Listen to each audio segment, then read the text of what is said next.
Olá! Hoje vamos dar uma olhada nos perigos que ficam escondidos naqueles contratos que a gente assina no dia a dia. Sabe aquele documento que parece só uma formalidade? Pois é, ele pode acabar virando uma armadilha bem cara. Vamos entender direitinho como evitar que isso aconteça. Vamos começar com o que eu chamo de a armadilha do documento não lido. Tudo começa com um hábito super comum, mas que, nossa, é muito arriscado. Essa pergunta aqui é o ponto de partida. Vamos ser sinceros, né? A maioria das pessoas provavelmente diria que sim. E é justamente aí que o perigo se esconde. Muitas vezes é a pressa, ou aquela ideia de que, deve estar tudo certo. E aqui está o ponto central da nossa conversa. Aquele papel que parecia só burocracia, de repente vira a evidência mais forte numa briga.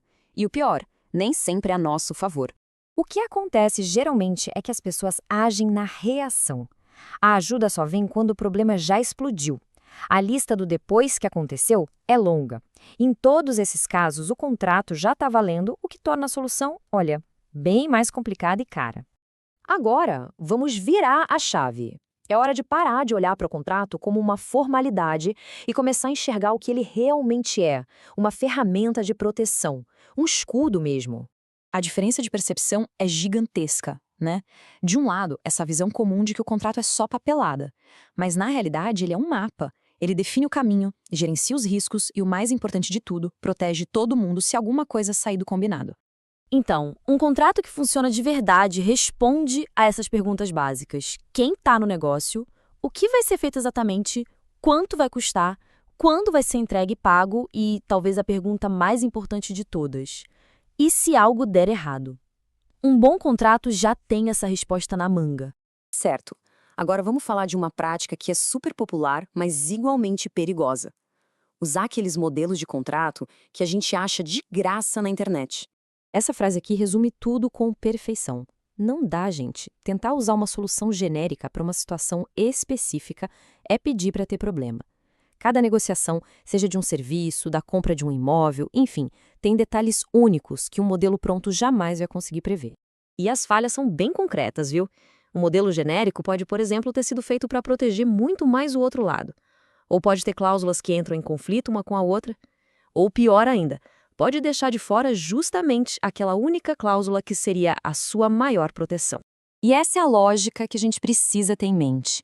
O investimento numa análise antes de assinar, num contrato bem feito, é mínimo se a gente comparar com o prejuízo financeiro e todo o estresse de uma briga na justiça que poderia ter sido evitada. Mas na prática, quais são esses custos e consequências?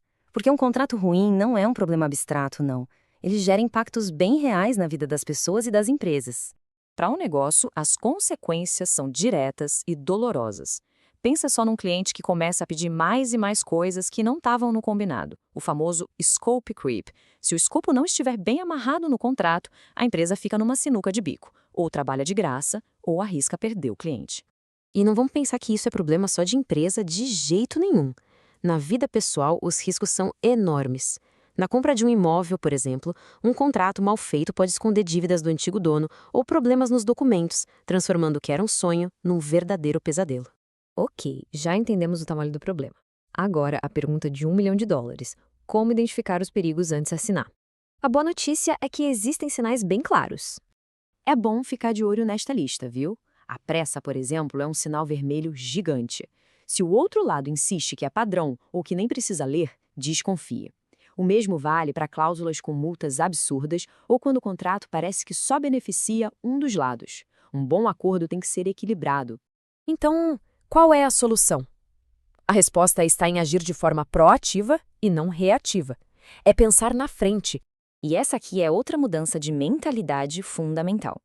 A assessoria jurídica não é um pronto-socorro para emergências. É, na verdade, uma medida de prevenção.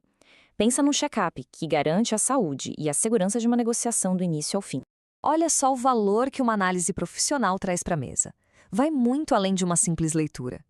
Esse tipo de análise identifica riscos que estavam escondidos, garante que as multas são justas e que as obrigações de todo mundo estão claras e equilibradas. Isso previne conflitos lá na frente. Então, antes de colocar a caneta no papel, é essencial ter a resposta para essas perguntas. Se para qualquer uma delas a resposta for não sei ou não tenho certeza, é um sinal bem claro de que ainda não é hora de assinar. É preciso ter clareza total sobre o compromisso que está sendo firmado ali. E para a gente fechar, fica essa reflexão. O maior perigo num contrato raramente está naquilo que é óbvio. Ele mora nas omissões, na ambiguidade, nos detalhes que passam batido. É por isso que tratar um contrato com a seriedade que ele merece não é excesso de burocracia, não. É inteligência, é proteção.